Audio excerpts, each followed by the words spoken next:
Então aqui ó, a gente pode fazer algumas aplicações, né, para a igreja de hoje, inclusive. Então, hoje a igreja, eu vou fazer um comentário bem breve aqui agora, a igreja ela não pode entrar no marasmo, né, deixar as coisas acontecerem porque simplesmente elas são assim. Então, vamos fazer o programa X porque todas as igrejas estão fazendo, porque nós sempre fazemos, né? Então nós vamos fazer, vou usar um exemplo prático aqui da nossa igreja. Nós vamos fazer um mês de missões com a entrada das bandeiras, né? Qual é o sentido disso? A gente precisa, como igreja, se perguntar: por que eu estou fazendo isso? O que nós queremos fazendo uma entrada de bandeiras? Queremos impactar a vida de alguém que nunca veio na igreja? Então a ideia é convidar pessoas de fora da igreja para vir nesse culto, conhecer algo que elas não conhecem, saber de algo que elas não sabem, como por exemplo, perseguição religiosa no mundo, ou simplesmente nós vamos fazer por fazer. Não, vamos fazer porque todo ano a gente faz e precisa ter, né? O que vai ser da igreja se não tiver esse ano aqui? Não, o que vai ser assim, a gente precisa pensar no que a gente está fazendo. Porque senão, né, aqui eu estou dando um exemplo só, caberiam vários, né? A gente corre o risco de entrar em uma dessas, um desses problemas aqui dessas igrejas que foi elencado aqui, que estão lá elencados em Apocalipse. Então, quando a gente olha para isso, a gente pode fazer uma aplicação para a igreja atual, para a igreja universal, né, a história da igreja, né, o período que é como o período aqui da de Éfeso, o período que foi como o da de Esmirna, etc, etc, etc. E a gente pode fazer para a igreja mística de hoje. Então, de Laodiceia, que eu já ouvi muito, que a igreja de hoje ama o dinheiro, ela é morna, não sei o que, é como Laodiceia. Né, uma igreja muito rica, muito abastada, porque é isso que diz em Apocalipse, né? Então está como a igreja de Laodiceia. Mas faz muitos anos que a igreja ela tem posses em alguns países, né? Você pega a igreja na Venezuela, hoje não é como a igreja na Venezuela dos anos 50, né? No auge da Venezuela, país exportador de petróleo, né? Tem a sua economia toda em cima disso. Então, quando você tem um problema, além do socialismo, que levou muita pobreza para lá, com o Hugo Chávez, né? 99, tem as oscilações do preço do petróleo e tal. Então, a igreja na Venezuela ela era mais rica. Hoje já não é mais. Eu nem sei, na verdade, muito bem como está a posição da igreja na Venezuela hoje, com relação, inclusive, à liberdade religiosa, que, como eu falei, é um país socialista. Então, assim, também essas aplicações, elas são muito, assim...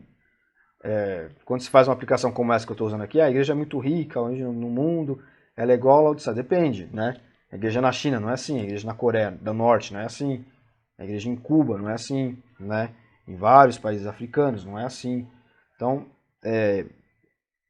a gente precisa tomar cuidado com isso. Por isso que eu faço sempre uma aplicação para nós aqui, né? E eu gosto muito desse exemplo porque é exatamente sobre isso que temos repensado aqui na igreja.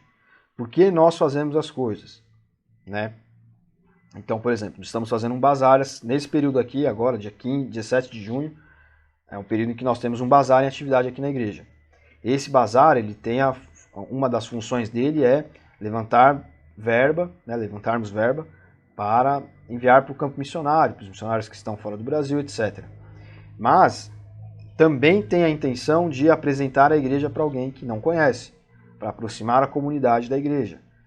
Então, tudo o que nós vamos fazer, e a gente está implementando isso na igreja aos poucos, precisa ser sentado, pensado o como vai ser feito, por quem vai ser feito e por que vai ser feito.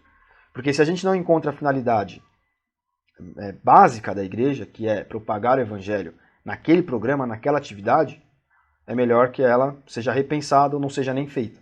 Então, só fazer uma entrada de bandeiras por fazer não tem sentido, né? É melhor que não façamos isso e que essas pessoas que vão trabalhar nisso atuem em outras áreas dentro da igreja do dia a dia, que a gente vai deslocar pessoas, vai usar energia nisso, vai usar tempo, vai usar o vigor das pessoas, né? Vai usar recurso para comprar alguma coisa, etc. Vai demandar ali ensaio de banda, não sei o que lá. Então, entende? É isso que a gente precisa pensar.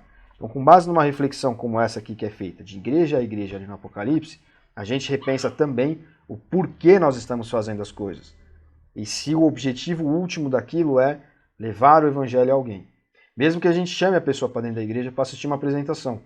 Mas aquela apresentação ela precisa ser evangelística. Ela precisa tocar o coração daquela pessoa. né? Se é um trabalho para um ex-membro de igreja, um desigrejado, ela precisa ter o foco nisso, não propriamente no evangelismo, porque é uma pessoa que conhece, né? Não vou dizer que ela é crente, né? Ela é praticante de nada, porque não é um desigrejado. Mas o grosso do que é uma igreja, do que é a mensagem, ele conhece. Ele precisa de algo, então, que atue no porquê ele não está na igreja.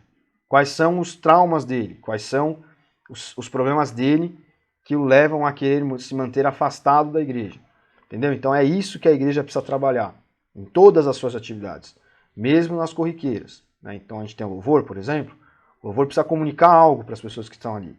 Sejam os já crentes, sejam os não crentes que chegam na igreja ali, né? Os visitantes, né? Que não são evangélicos, ou até alguém que é, mas aquele louvor ali vai impactar ela, vai impactá-la, né?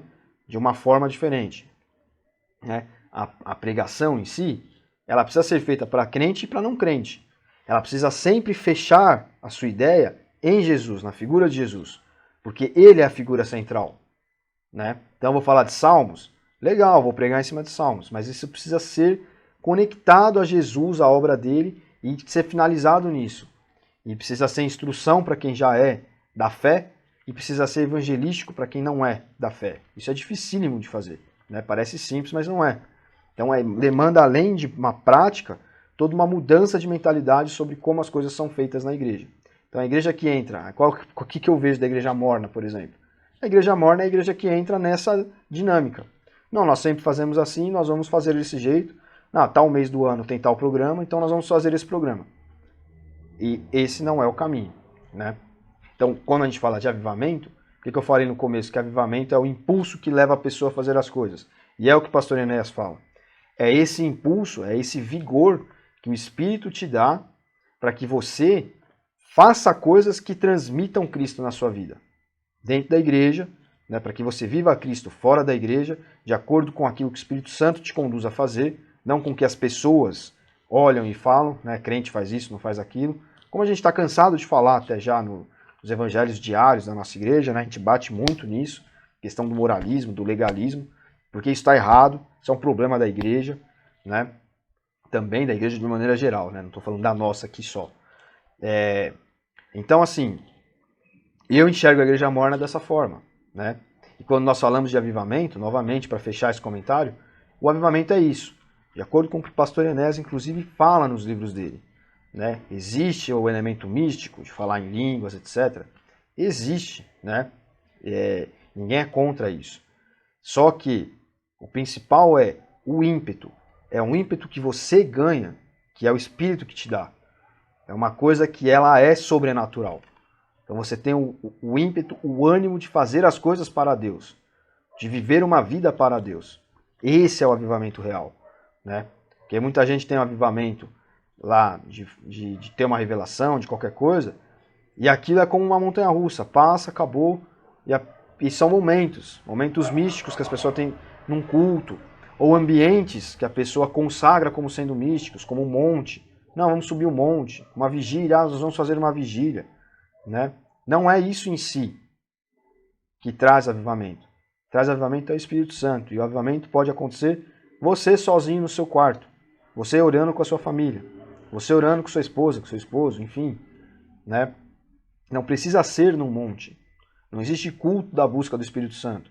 Porque o Espírito Santo já mora aqui, ó, em você se converteu, né? O batismo do Espírito Santo é uma segunda bênção. Você não precisa de um culto para buscar o Espírito Santo.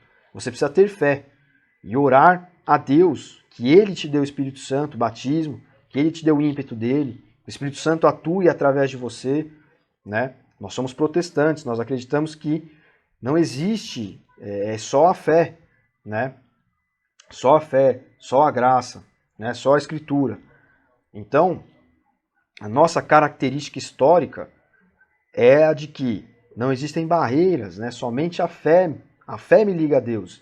Então, se você ora com fé e pede isso a Deus, Deus te concede. Jesus falou, se você orar e pedir para uma montanha se mover, ela vai se mexer, ela vai se mover. Então, se você tiver a fé como um grão de mostarda, então eu não preciso de um culto da busca do Espírito Santo. Eu preciso de fé, de uma oração sincera, de um coração sincero, né? Davi, o homem segundo o coração de Deus. O que Davi era quando você leu Salmos? Davi era sincero com Deus sobre o que ele sentia. Frustração, raiva, alegria, mágoa, né? Quando ele errou, ele teve mágoa, depois teve remorso. É isso que você precisa ter. Então peça a Deus. Peça a Deus e Ele vai te dar. Não precisa de um culto para buscar o Espírito Santo. Né? Muitas pessoas podem até ficar chateadas quando ouvem o Ítalo falar isso. Mas eu não estou aqui sendo grosseiro nem querendo desmistificar nada. Né? Existem pessoas que precisam disso. Só que a nossa caminhada histórica, aquilo que nós acreditamos, que eu estou dando um apanhado de tudo isso. Então peça a Deus, só a fé. Peça que Ele vai te dar, peça o seu avivamento. Ah, Ítalo, não me sinto animado. Irmão, crente que não faz nada na igreja, precisa de avivamento real. Precisa disso aqui, precisa de batismo no Espírito Santo. Precisa de ímpeto. É o Espírito Santo que te dá criatividade, te dá força, te dá ímpeto. Então peça e será concedido.